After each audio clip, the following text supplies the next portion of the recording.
हाय नमस्कार। मैं आपकी होस्ट और दोस्त वर्षा दुबे आप सभी का हमारे शो गर्भ संस्कार में बहुत बहुत स्वागत करती हूँ।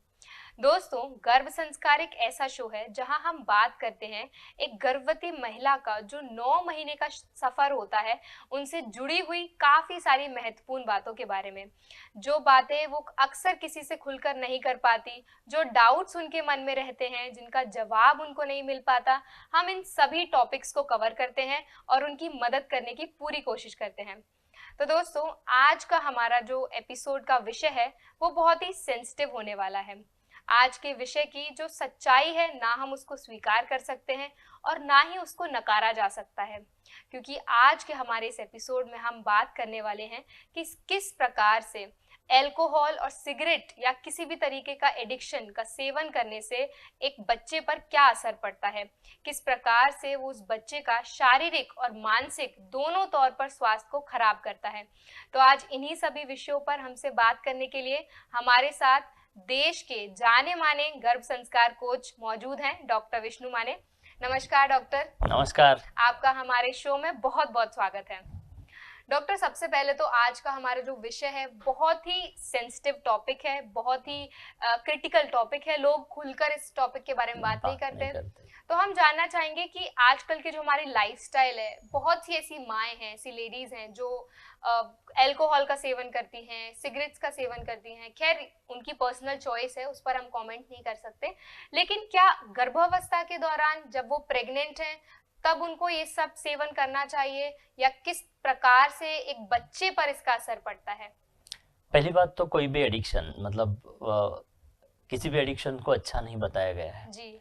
WHO हो या नेशनल जो भी एडिक्शन के खिलाफ जो भी ऑर्गेनाइजेशन से उन्होंने जो पत्रक जारी किए हैं, उनमें से पता चलता है कि ये इंसान के लिए वैसे तो हर एक ये चीज हानिकारक है, बट आज का जो विषय हम बात कर रहे हैं वो विषय है प्रेगनेंसी को लेकर।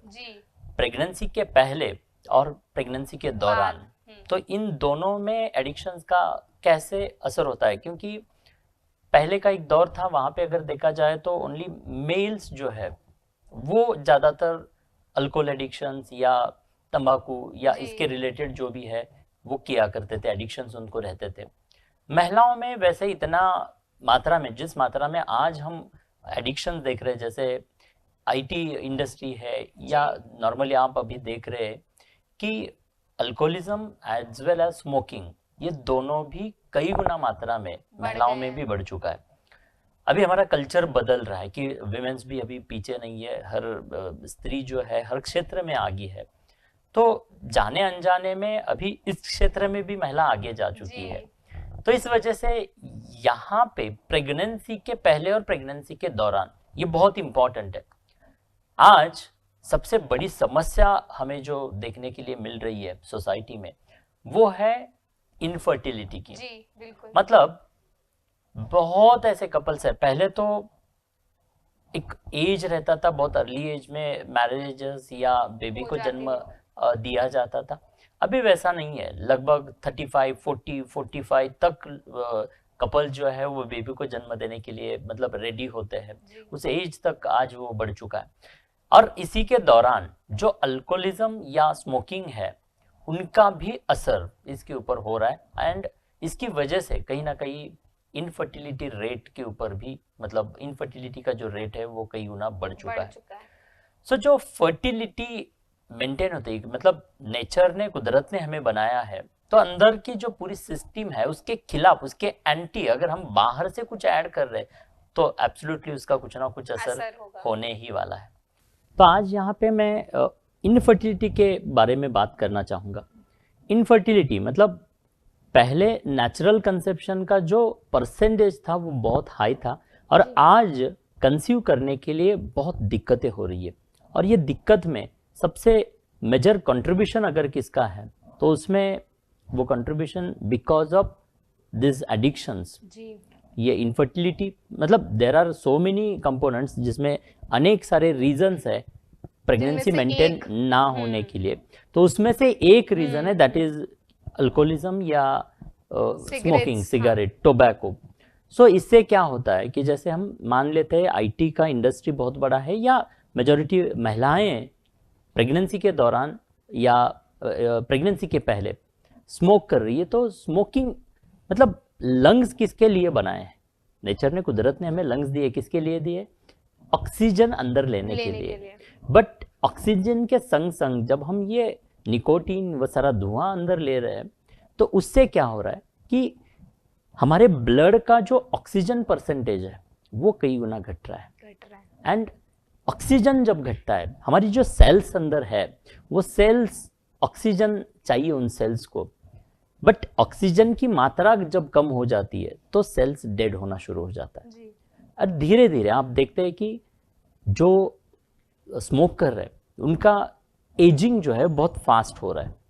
बिकॉज एजिंग फास्ट क्यों हो रहा है? क्योंकि ऑक्सीजन की मात्रा कम हो रही है, आप ऑक्सीजन के संग और ये धुआं अंदर ले रहे हैं, तो उसका असर अंदर की सारी सिस्टम के ऊपर हो रहा है, और उसकी वजह से जैसे एजिंग बढ़ रहा है, फर्टिलिटी रेट जो है वो कम हो रहा है, मेल और फीमेल बोथ दोनों के ऊपर उसका बहुत असर हो रहा है।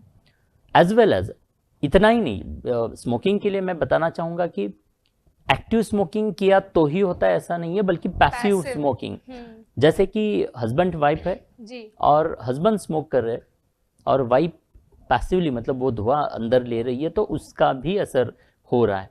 तो इस तरह से overall both male and female दोनों के शरीर के ऊपर, जैसे फीमेल्स में एग फॉर्मेशन के लिए, उनकी फर्टिलिटी के लिए वो इश्यूज हो रहा है, सेम वे से मेल्स में भी उनके बाकी डिसऑर्डर्स निर्माण हो रहे हैं, और उसकी वजह से प्रेगनेंसी के पहले एटलीस्ट कुछ महीने, जैसे हम कहते हैं कि बॉडी डिटॉक्स करना जरूरी है। जैसे हम मेडिटेशन करते हैं या बीज शुद्धि, आयुर्वेदा में बीज शुद्धि के बारे में बताया गया है। सो बीज शुद्धि में क्या, मेल और फीमेल भावनिक मतलब अंदरूनी रूप से एज वेल एज शारीरिक फिजिकल वे से दोनों ने तंदुरुस्त रहना जरूरी है। यहाँ पे एक एग्जाम्पल देना चाहूँगा मैं, जैसे एक किसान जब खेती करता है तो अच्छे बीज और अच्छे जमीन, फर्टाइल लैंड की चॉइस करता है, दोनों अच्छे है तब जाके फसल अच्छी उगती है। तो प्रेगनेंसी प्लानिंग में दोनों पति पत्नी, मेल और फीमेल दोनों का अच्छा होना जरूरी है। सो आप कंसेप्शन के लिए ट्राई कर रहे, तो उसके लिए एटलीस्ट 3-4 महीने पहले इन कपल्स ने ये सारे एडिक्शंस रोक कर बॉडी को डिटॉक्स करके, आयुर्वेदा की जो बीज शुद्धि के लिए अनेक कुछ एक्टिविटीज बताई गई है उनको फॉलो करके या अच्छा हेल्दी डाइट लेकर अगर अपने आप को मेंटेन करेंगे, बॉडी डिटॉक्स करेंगे, तो फर्टिलिटी रेट बढ़ सकता है। तो प्रेगनेंसी के पहले डेफिनेटली इसका असर हो ही रहा है, बट प्रेगनेंसी के दौरान भी, जैसे प्रेगनेंसी के दौरान भी जब अगर वो माँ एक्टिव या पैसिव स्मोकिंग कर रही है, तो जो स्मोक जा रहा है वो अगेन लंग्स में जा रहा है, जहाँ पे ऑक्सीजन जाना चाहिए था वहाँ पे अभी वो धुआं जा रहा है। और वो धुआं अगर जाएगा, वो अगर हमारे पूरे बॉडी में घूमेगा, तो डेफिनेटली ऑक्सीजन की मात्रा कम हो चुकी है, तो उसका उस शरीर के ऊपर, उस व्यक्ति के ऊपर बुरा असर हो रहा है। जैसे कि एजिंग तो फास्ट हो ही रहा है, साइड बाय साइड कुछ रिपोर्ट्स बताते हैं कि इसका बेबी के ऊपर भी कुछ गलत असर होता है। एंड दैट्स वाई जो प्रेग्नेंट कपल्स है या प्रेग्नेंट वो माँ जो है, इवन हस्बैंड ने भी, ऐसा नहीं कि हस्बैंड ने नहीं करना चाहिए, नहीं तो पैसिव जो एक्टिव नहीं बल्कि पैसिव स्मोकिंग उस माँ के माध्यम से भी होगा। सो जो लोग, यदि अगर हमें आज कोई कपल, प्रेग्नेंट कपल अगर हमें सुन रहे हैं, तो उनको हम यहाँ पे आज जरूर बताना चाहेंगे कि स्मोकिंग अगर कर रहे हैं तो दोनों पति पत्नी दोनों ने भी इस प्रेगनेंसी के दौरान नहीं करना चाहिए। उसके अलावा करने के लिए अनेक चीजें हैं जो गर्भ संस्कार के कोर्स में हम बताते हैं कि करने के लिए आप लोगों को बहुत कुछ है। आप अच्छा कुछ प्रैक्टिसेस करते हैं तो रिजल्ट्स अपने आप अच्छे मिलते हैं, अपने आप उस बेबी को बेहतर आप बना सकते हैं। तो ये नहीं करना है, स्मोकिंग नहीं करना चाहिए। दूसरा बात अल्कोहल का, अल्कोहलिज्म में हम यहाँ पे बताते हैं कि जब अल्कोहल कंजम्पशन किया जाता है तो होता क्या है, वो दिमाग के ऊपर असर करता है, और आपके दिमाग के ऊपर अगर उसका असर हो रहा है तो आपकी बॉडी फंक्शंस कहीं तो मतलब उनका जो कंट्रोल है वो लूज हो रहा है, कंट्रोल लूज हो रहा है। जो प्रेग्नेंट महिला है, उस प्रेग्नेंट स्त्री के शरीर के अंदर जो शरीर नया निर्माण हो रहा है, बेबी का शरीर निर्माण हो रहा है, आपने ये दिमागी तौर से आपके फंक्शंस को स्लो किया है या उसको फ्रीज किया है? एडिक्शंस करके, किसी भी तरह का नशा करके, तो इससे क्या होगा, जो अंदर बॉडी के अंदर जो भी, जैसे हम देखते हैं कि जो अल्कोहल पीने वाले लोग हैं उनको हार्ट अटैक्स या बाकी अनेक सारी इश्यूज, शुगर मतलब डायबिटीज़ या ऐसे अनेक इश्यूज हमने देखे हैं।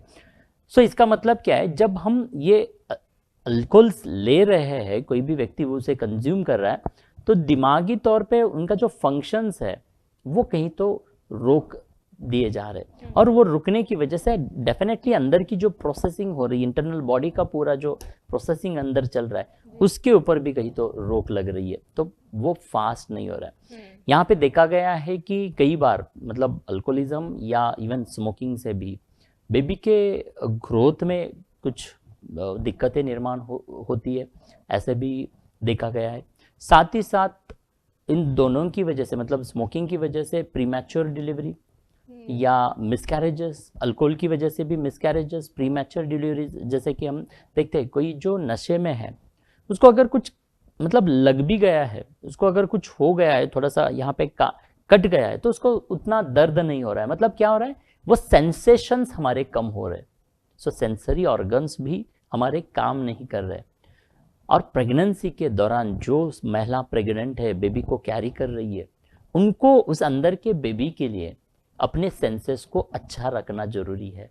वो अगर कोई नशा करके अपने सेंसेस को फ्रीज कर रही है तो डेफिनेटली उसका कुछ बुरा असर हो रहा है बच्चे पे भी, उस संतान के ऊपर भी हो रहा है। एंड दैट्स द रीजन कि कोई भी किसी भी तरह का एडिक्शंस करना नहीं चाहिए, बल्कि करना क्या चाहिए, ये हमारे ग्रंथों में गर्भ संस्कार के कोर्सेस में गर्भ संस्कार के दौरान भी करने के लिए बहुत कुछ बताया गया है। सो मेरी जो भी आज प्रेग्नेंट माएँ हैं, कपल्स है, या प्रेगनेंसी प्लानिंग के जो भी लोग हैं, उन लोगों को मैं इतना ही बताना चाहूँगा कि आप अगर प्रेगनेंसी प्लान कर रहे हैं तो फर्टिलिटी का जो रेट है वो अच्छा मेंटेन रहने के लिए, अच्छी तरह से नेचुरल कंसीव होने के लिए किसी भी तरह का एडिक्शंस आप लोगों को नहीं करना है। एंड यदि आप कंसीव कर चुके हैं, बेबी आज आपके गर्भ में है, फिर तो बिल्कुल भी नहीं करना चाहिए। कई बार लोग हमें पूछते हैं, हमारी कम्युनिटी में आज 2.5 लाख से भी अधिक लोग हैं, तो कई बार पूछा जाता है कि सर अभी आज पता चला, अभी तो अब मैंने 4 महीने पहले 8 महीने किया है, तो उसका असर होगा, अभी किया तो चलेगा क्या, कुछ असर होगा? तो मैं शायद दर्शकों में भी वैसे अनेक लोग रहेंगे जो ऑलरेडी कंसीव कर चुके हैं और कुछ एक्टिव या पैसिव स्मोक कर रहे हैं या कुछ अल्कोहलिज्म है, तो उनको बताना चाहूँगा कि कल तक नहीं किया है या कल तक किया है, इट्स ओके, बट आज अगर पता चला है तो आपको रोकना चाहिए। और कुछ हेल्दी प्रैक्टिसेस जो हम गर्भ संस्कार के दौरान आपको सजेस्ट करते हैं, उन प्रैक्टिसेस को आपको फॉलो करना चाहिए। मन और बॉडी दोनों का शुद्ध होना जरूरी है। और मुझे लगता है कि हम कोई एडिक्शन कर रहे हैं, इसका मतलब कुछ अंदर डाल रहे हैं, मतलब गलत चीज है, शुद्ध के अंदर कुछ हम मिलावट कर रहे हैं, और मुझे लगता है कि वो नहीं करनी चाहिए। डॉक्टर, अभी आपने बात की कि किस प्रकार से उनको किसी भी तरीके का एडिक्शन नहीं करना चाहिए। जो पेरेंट्स हैं, बच्चों का, जो घर में बच्चा पल रहा है, उसका ख्याल रखना बहुत जरूरी है। तो क्या एडिक्शन से या अल्कोहल या सिगरेट्स के सेवन से कोई जन्म दोष भी होता है बच्चे में? या कई सारे रिजल्ट्स या रिपोर्ट्स बताते हैं कि कुछ हद तक बच्चों के ऊपर, मतलब उस संतान, न्यूबॉर्न बेबी के अंदर भी कई सारी डिफेक्ट्स पाए जाते हैं। जैसे बताया जाता है कि अल्कोहलिज्म अगर आखिर तक हो रहा है, मतलब जैसे कि मॉडरेट या हेवी अल्कोहल कंजम्पशन किया जा रहा है, और वो पूरे 9 महीने की इस जर्नी में वो गर्भवती माँ अगर अल्कोहलिज्म कर रही है, अल्कोहल ले रही है, तो डेफिनेटली बच्चों के अंदर कुछ डिसऑर्डर्स पाए जाते हैं। जैसे मैंने पहले कहा था कि प्री मैच्योर डिलीवरी, वो रिस्क है प्री मैच्योर डिलीवरी की, क्योंकि वो माँ को अभी सेंस नहीं, जब वो अल्कोहलिज्म किया जा रहा है तो अंदर के सारे सिस्टम को फ्रीज किया जा रहा है, सो वो सेंस नहीं है। और सेकेंड थिंग कि उस दौरान बेबी की जो ग्रोथ के लिए हमारे इंटरनल ऑर्गन्स का फोकस जाना चाहिए, वो वहाँ पे कहीं तो कम हो रहा है। एंड दैट्स द रीज़न कि बेबी की जो जिस तरह से ग्रोथ होनी चाहिए, WHO ने हमें कुछ ग्रोथ बताई गई है कि कौन से वीक में क्या क्या ग्रोथ होना चाहिए, वो ग्रोथ कहीं पे नहीं हो रहा है। तो मतलब उस मुताबिक बच्चे का, उस संतान का ग्रोथ नहीं हो रहा है। डिलीवरी के बाद भी कई सारे मतलब दिमागी तौर पे बच्चों में कुछ इश्यूज पाए गए हैं। सो वो भी रिस्क है कि आप अगर अल्कोहल आखिरी मतलब हेवी क्या कहता है कि हेवी अल्कोहल्स आप कंजम्पशन कर रहे हैं और वो हर दिन आपके प्रेगनेंसी में है, तो उसका डेफिनेटली उस कोक के अंदर जो संतान है उस संतान के ऊपर भी असर हो रहा है, और वो डिलीवरी के बाद आज अनेक लोगों को देखने के लिए मिल रहा है। मुझे इतना ही बताना है कि हर माँ और पिता बेबी को लेकर बहुत क्या रहते हैं कि मतलब एक्साइटमेंट रहती है। हर कोई एक संतान को, बेहतर संतान को जन्म देना चाहते हैं। और मैं यहाँ पे बताना चाहूँगा सभी दर्शकों को कि हम पहले जैसे 10-12 संतानों को तो जन्म नहीं दे रहे, 1 या 2 ही संतान को जन्म देने जा रहे। सो क्यों ना वो 1 या दूसरी संतान मतलब दुनिया की बेस्ट संतान हो। सो बेस्ट बनने के लिए हमें क्या हम कुछ दिनों के लिए या 9 महीने या प्रेगनेंसी कंसीव करने के पहले 1-2-4 महीने क्या हम इसे रोक नहीं सकते? अगर हम इन्हें अवॉइड करेंगे, रोकेंगे, तो डेफिनेटली उसका अच्छा ही असर संतान के ऊपर और उन दोनों पति पत्नी के ऊपर भी होगा। तो दोनों ने देखना है मतलब। और मुझे लगता है कि जब भी कभी माँ को चैलेंज किया गया है कि आपके संतान के लिए, आपके बेबी के लिए करना है, तो मुझे लगता है कि हर माँ इसे आसानी से क्विट कर पाएगी और छोड़ पाएगी। सो इन शॉर्ट मैं इतना ही बताना चाहूँगा कि कुछ भी गलत हो रहा है, मतलब ऊपर से नेचुरली नहीं, लेकिन बाहर से हम अंदर कुछ तो ऐड कर रहे हैं जिसकी ज़रूरत नहीं, शरीर ने नहीं मांगा है, बट हम इसे हमारी आदत से मजबूर होकर हम उसमें ऐड कर रहे हैं। सो जो प्योरिटी है उसको हम कहीं तो उस प्योरिटी को कम किया जा रहा है, उसमें कुछ एडिशन, मिलावट की जा रही है। सो ये मिलावट कहीं ना कहीं आपके ऊपर और उस संतान के ऊपर असर कर रही है, और उसके अनेक कुछ मतलब क्या कहते हैं कि बैड इफेक्ट्स, बुरे इफेक्ट्स संतान के ऊपर देखे गए हैं, देखे जाते हैं। सो दैट्स वाई अगर कोई माँ है जो अल्कोहल कंजम्पशन कर रही है ड्यूरिंग प्रेगनेंसी के दौरान और हेवी अल्कोहल हो रहा है, तो मेरा इतना ही सुझाव रहेगा कि यस, उसे रोकना चाहिए। डाइटिशियन जो है, न्यूट्रिशनिस्ट है, आपको खाने के लिए, पीने के लिए बहुत कुछ अच्छा अच्छा सजेस्ट कर रहे हैं जो आपके बॉडी की नीड है, बेबी के ग्रोथ के लिए उसकी नीड है। जो इंग्रेडिएंट्स, जो न्यूट्रिएंट्स आपके बेबी के ज़रूरत है वो न्यूट्रिशनिस्ट और डॉक्टर्स आपको सजेस्ट कर ही रहे, तो आप उन्हें फोकस करके उसके ऊपर at least pre conception and during pregnancy ये फॉलो करना जरूरी है। तो मुझे लगता है कि हर कपल, हर माँ अपने बेहतर संतान के लिए एटलीस्ट ये 9 महीने और उसके पहले के 3 से 4 महीने जरूर इसे फॉलो करेगी, ऐसे हम आशा करते हैं।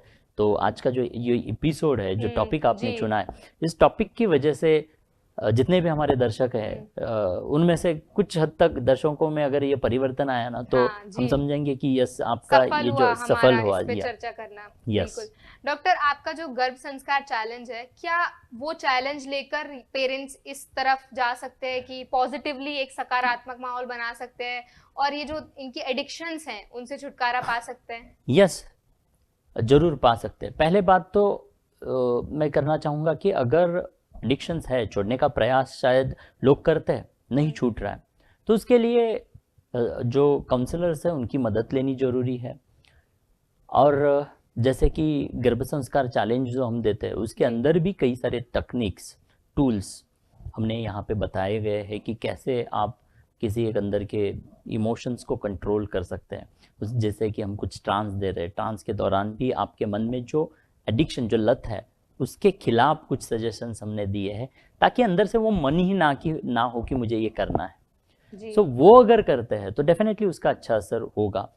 और यहाँ पे एक बात बताना चाहूँगा कि जैसे कोई एक बर्तन है, वो खाली बर्तन है, खाली है तो उसके अंदर कोई ना कोई कुछ ना कुछ डालेगा ही डालेगा। तो जैसे आप जब खाली है, आप कुछ कर नहीं रहे, आपको क्या करना है पता नहीं है प्रेगनेंसी के दौरान, बट प्रेगनेंसी है, तो ऐसे समय पे ये ऐसी कुछ बुरी चीज़ें, बुरी आदतें या आपके अंदर जो है लत अब बैठी हुई है वो आपको बार बार रिकॉल होगी और आप वो करना चाहेंगे, आप वो करना शुरू करेंगे, मतलब वो उससे डिटैच नहीं हो पाएंगे। सो बेटर वे क्या होता है कि आप अपने आप को कहीं तो एंगेज कर दो। सो जीएससी में, जैसे गर्भ संस्कार चैलेंज में हम क्या करते हैं कि पूरा 90 मिनट का एक करिकुलम दिया गया है कि जो हर रोज उस हर गर्भवती माँ ने फॉलो करना है। सब जब बेबी को लेकर एंगेज हो जाते हैं, और सिर्फ आप ही नहीं, मतलब आपके संग हजारों माएँ उस ग्रुप में हैं जो ये अच्छी प्रैक्टिसेस फॉलो कर रही है, कोई विन कर रहा है, कोई विनर बन रहा है, वो हर माँ अपनी अपनी की हुई क्रिएटिविटी, एक्टिविटी, टास्क सब ग्रुप में शेयर कर रही है, तो हर माँ को मोटिवेशन मिलता है। आपको करने के लिए कुछ जब फोकस्ड हो जाता है तो बाकी चीजें अपने आप, ये प्रलोभन हम कहते हैं, एडिक्शन यानी क्या है, प्रलोभन कहा जाता है। ये प्रलोभन को अगर हमें हटाना है तो क्या करना होगा, कहीं तो एक गोल लेना होगा, कहीं तो फोकस करना होगा। सो आप पहले से ही इस बर्तन में कुछ अच्छा भर कर रखे हैं तो बाहर से कुछ भरने का सवाल ही नहीं है। सो वैसे जीएससी या गर्भ संस्कार जो हम बता रहे हैं, वहां पे आपको अनेक टास्क दिए जा रहे हैं, मतलब आपको एंगेज किया जा रहा है, आपको फोकस बनाया जा रहा है, आपको टास्क दिए जा रहा है, आपको चैलेंजेस दिए जा रहे हैं, तो ऑटोमेटिकली आपके दिमाग में अल्कोहलिज्म या एडिक्शन, वो लत या वो आने का सवाल ही नहीं है। तो आप पूरी तरह से इस सिस्टम के संग जुड़कर या अपने आप को बिजी बनाकर इन सारे लत या एडिक्शन से आप छुटकारा पा सकते हैं। और उससे भी नहीं हो रहा है तो जरूर डॉक्टर की सलाह लेनी चाहिए, काउंसलर्स को आप मिलकर उसमें से भी आपको मदद लेनी चाहिए। बट फाइनली इतना ही कहूँगा कि आपको ये नहीं करना चाहिए। जी डॉक्टर, लास्ट में बस हम चाहते हैं कि आप हमें और हमारे दर्शकों को क्या कोई आप मैसेज देना चाहते हैं ताकि वो एक रिस्पॉन्सिबल पेरेंटिंग कर सके, क्या कोई संदेश आप उनको देना चाहते हैं? देखिए, बेहतर भारत को बनना है तो मैं हमेशा बताते आया हूँ कि देश को बेहतर बनाना है तो पहले देश की इस हर एक गर्भवती माँ को बेहतर बनना होगा, क्योंकि परिवर्तन जो है वो परिवर्तन उस स्त्री के कोख से जन्म लेने जा रहा है। वो जो संतान आ रही है वो संतान उन कपल्स की संतान, सिर्फ उस कपल की या उस माँ की संतान नहीं है, बल्कि इस देश का भविष्य है। और वो माँ इस तरह से फोकस करेगी, जैसे छत्रपति शिवाजी महाराज जी का हमने जिक्र किया था कि उनकी माँ ने जिस तरह से, मतलब छत्रपति शिवाजी महाराज जी की माँ ने, राष्ट्रमाता जिजाऊ माँ साहब ने जिस तरह से अपने संतान को डेवलप किया, हर माँ अगर वैसा ही अपने प्रेगनेंसी में फोकस करे, अपने संतान के ऊपर फोकस हो जाए, तो मुझे लगता है कि बहुत सारे छत्रपति शिवाजी महाराज जैसी संतानें जन्म ले पाएगी और जिससे हमारा देश या ये पूरा यूनिवर्स बेहतर बन पाएगा। तो आप माएँ जो है वो बहुत बहुत बहुत इंपॉर्टेंट है। पिता का काम बहुत छोटा होता है, पिता तो सिर्फ बीज देने का कार्य करता है, लेकिन उस बीज को एक बेहतर परिवर्तन, मतलब बेहतर बहुत बड़े वृक्ष में परिवर्तित करने का काम माता करती है। 9 महीने 9 दिन जब ये संतान उस माँ के प्लासेंटा से अटैच्ड है, उस वक्त माँ जो भी कर रही है, मैंने बताया था आप क्या देखते हैं, क्या सुनते हैं, क्या पढ़ते हैं और किस माहौल में रहते हैं, इवन डाइट आप क्या खा रहे हैं, जैसे कि अल्कोहल ले रहे हैं या स्मोक कर रहे हैं, तो इनका भी असर पड़ता है। तो ये आपकी चॉइसेस होनी चाहिए, मतलब आपने चूज करना है। I always say the distance between birth and death, मतलब जन्म और मृत्यु के बीच का जो डिस्टेंस है, जो टाइम है, वो जीवन है जी। और वो जीवन बी बर्थ यानी बी, डेथ यानी डी, बी और डी के बीच में क्या आता है, सी आता है, and that C is the choices. आप अगर चॉइस करते हैं, अच्छी चीजों की चॉइस करते हैं, तो यस आपका जीवन सुंदर ही है, आपके जीवन में बहुत कुछ सुंदर ही होने वाला है। सो चॉइसेस करने आने चाहिए। बुरी चॉइस आपको डेफिनेटली कुछ बुरा असर ही देने वाली है। सो अच्छे चॉइसेस आपको करने हैं।